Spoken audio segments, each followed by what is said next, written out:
The distress beacon pierced through the void of space with desperate urgency. Its binary code pulsed frantically, a mathematical scream for salvation that crossed light years and mere moments through the quantum relay network. The message was clear. Catastrophic system failure, life support critical, 700 souls aboard a mining vessel trapped in the gravitational well of a dying star. What wasn't clear was the intended recipient. Commander Sarah Chen sat in the operations center of humanity's Reach Station, nursing her third coffee of the night shift. Earth's first deep space monitoring facility had been operational for exactly 11 months, a monument to human ambition and stubbornness. Most galactic species waited centuries before venturing beyond their home systems. Humanity had done it in decades. "Commander, we're picking up something strange," Lieutenant Marcus Webb called out, his fingers dancing across holographic displays. It's a distress call. But the encryption is wrong. The format doesn't match any human protocol. Sarah was at his station in 3 strides. The signal waveform rippled across the screen, its pattern unlike anything in their database. Origin, Sector 749. Kalish system. Webb's face went pale. "Ma'am, that's in the contested zone. The treaty specifically forbids. I know what the treaty says." Sarah's jaw tightened. The Galactic Concordate had been crystal clear when humanity stumbled onto their carefully maintained interstellar community. Stay in your designated space, don't interfere with established territories, and absolutely don't respond to communications not meant for you. So, humanity was on probation, still too young, too unpredictable to be trusted with full membership. The signal pulsed again. Sarah could almost feel the desperation in its rhythm. "Webb, can you translate it? Working on it now. The AI is breaking down the structure. Okay, got it. It's a Vrix mining vessel, the Eternal Prosperity. Catastrophic engine failure. They're being pulled into the corona of Kalish Prime. They have 700 workers aboard, mostly civilians. Time until impact? 6 hours, maybe 7, Sarah's mind raced. The Vrix were one of the founding species of the Concordat, an ancient civilization that measured their history in geological epochs. Their territory was vast, their military powerful. They were also notoriously xenophobic and had voted against humanity's provisional membership 3 times. "Who's the nearest Concordat patrol?" she asked. Webb checked his instruments. "The Vrix Defense Fleet has a squadron 14 hours away. The Thyler peacekeepers could make it in 12. Too late. All of them too late. All of them too late." "Ma'am," Webb said quietly, "the treaty." "Would you want to be left to die because of paperwork, Lieutenant?" Webb met her eyes. After a moment, he shook his head. "Neither would I." Sarah pulled up the station-wide comm. "All hands, this is Commander Chen. We have a code red rescue operation. I need the Defiant Hope prepped and ready to launch in 20 minutes. Medical team on standby. Engineering, I want every ounce of power you can squeeze out of those engines. We're going into the contested zone." The operations center exploded into controlled chaos. Alarms that should have been sounding in protest remained silent. Her crew understood what was at stake, treaty or no treaty. Captain James Rodriguez met her at the hangar bay, his expression grim. "Sarah, you know what this could mean? The Concordat could revoke our membership, isolate Earth completely." "I know, James. But I also know that somewhere out there, 700 people are about to die because they sent their SOSOs to the wrong frequency. I'm not going to let that happen because we're afraid of the consequences. Then I'm coming with you." The Defiant Hope was humanity's fastest ship, a marvel of human engineering that had stunned the Concordat engineers when they first saw it. Where other species optimize for fuel efficiency and longevity, humans built for speed and adaptability. The ship could make the journey to Kalish in 5 hours, barely enough time. As they accelerated away from the station, Sarah watched Earth shrink in the viewport. It looked so small, so fragile. One wrong move and humanity's place in the galaxy could be finished before it truly began. "Commander," the communications officer interrupted her thoughts.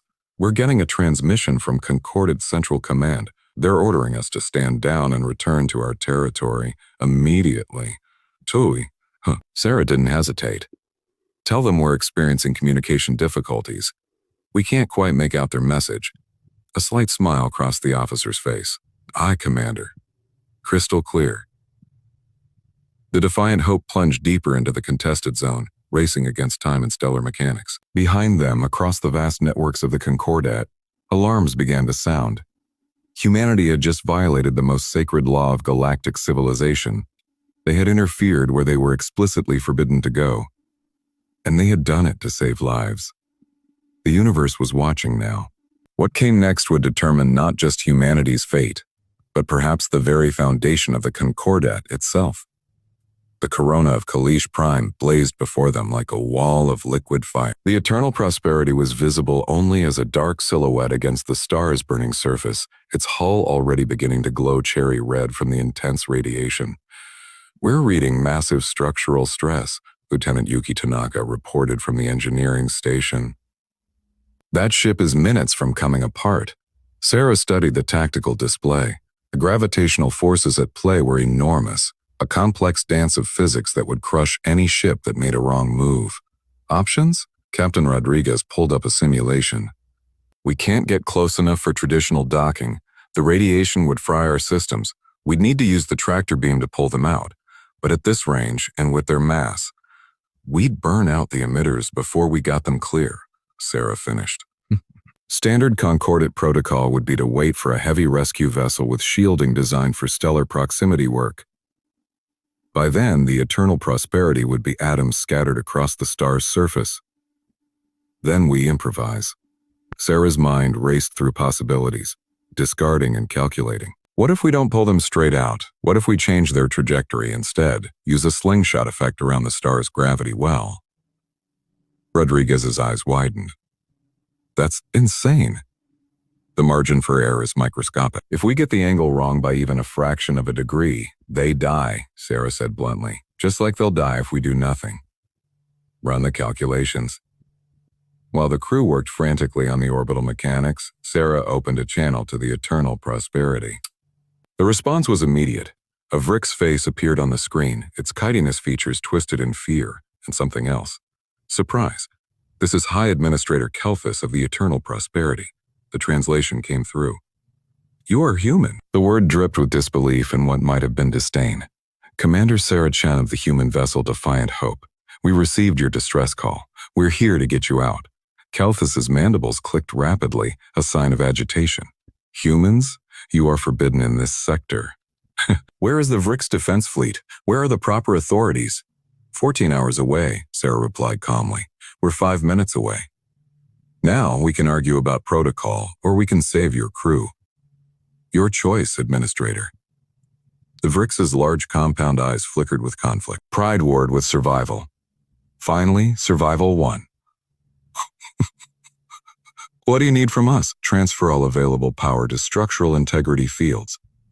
When we engage our tractor beam, you're going to experience forces that will tear your ship apart if you're not prepared." An administrator. "Tell your people to hold on to something." The next 4 minutes were the longest of Sarah's life. The Defiant Hope maneuvered closer to the star than any human ship had gone, hull plates groaning under the thermal stress.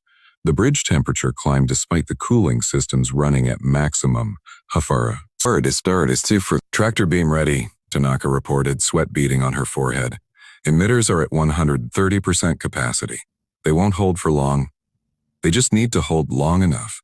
Sarah watched the orbital calculations scroll across her screen. One shot. They had one shot. "Rodriguez, what's the timing?" "We need to engage in 45 seconds, maintain contact for exactly 90 seconds, then release at the precise moment I indicate. Even 1 second off and we miss the window." Sarah's hand hovered over the command. Around her, the crew held their breath. Behind them, Earth waited. Above them, the Concordat watched in judgment. Engaging tractor beam in 3, 2, 1, now? The Defiant Hope shuddered as the beam locked onto the Vrick's vessel. Alarm screamed as power systems redlined. The engineering console sparked, showering Tanaka with sparks that she ignored. "Increasing power," Sarah called out, her voice steady despite the chaos. The ship groaned like a living thing in pain. "Trajectory shifting," Rodriguez announced. "Angle is good, angle is good, angle is good." "But the beam emitters, secondary systems are failing," Tanaka shouted. "We're losing power to life support, weapons, everything." "Keep it together," Sarah commanded. 70 seconds, we can do this." The eternal prosperity began to move, agonizingly slowly at first. then with gathering momentum as it found the gravitational sweet spot that would sling it away from the star. The two ships danced through fire, connected by an invisible thread of technology and human determination. 50 seconds. Hull temperature critical.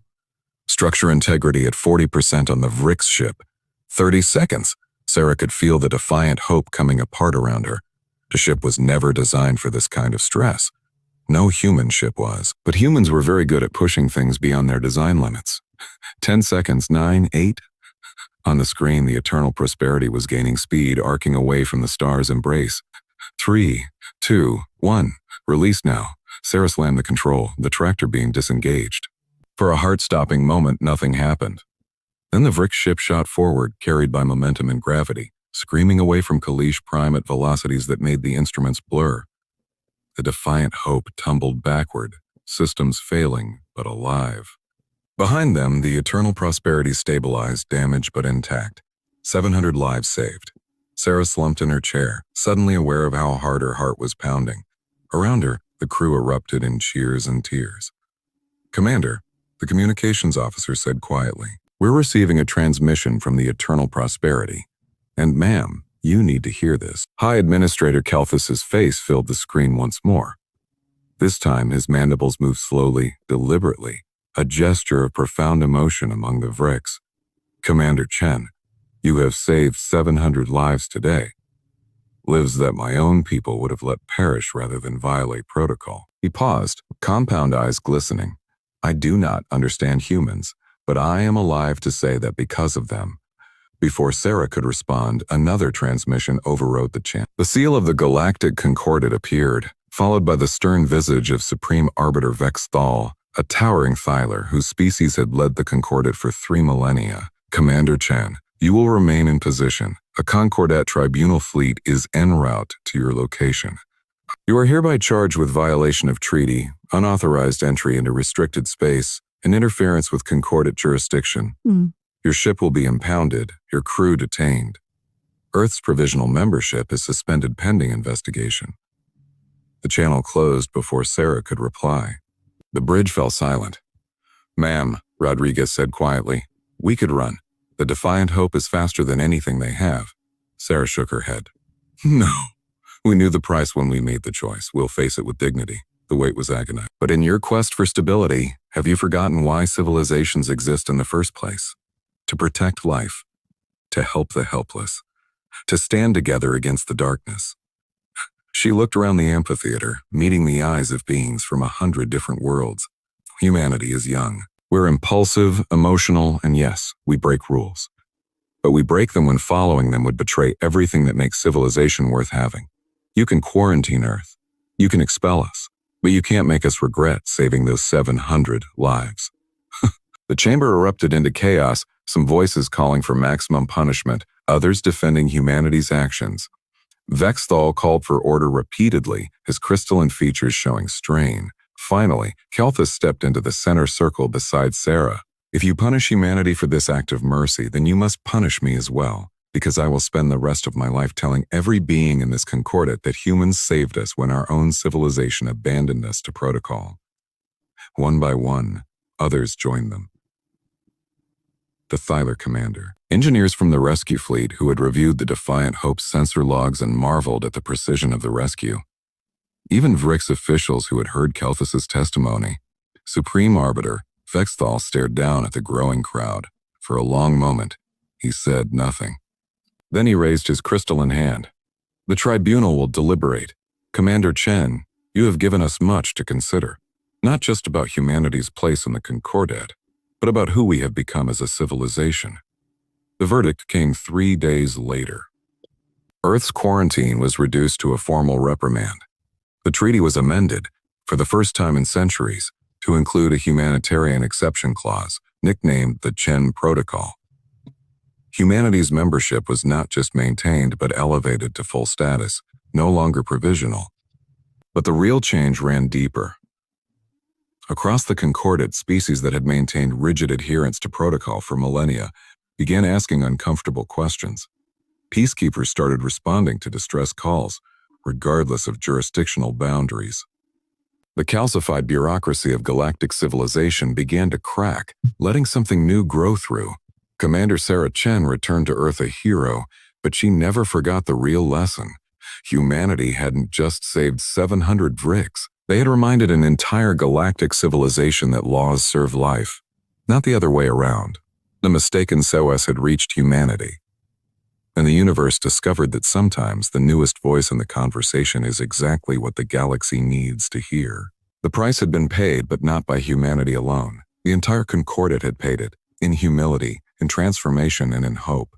And perhaps that was exactly the price worth paying.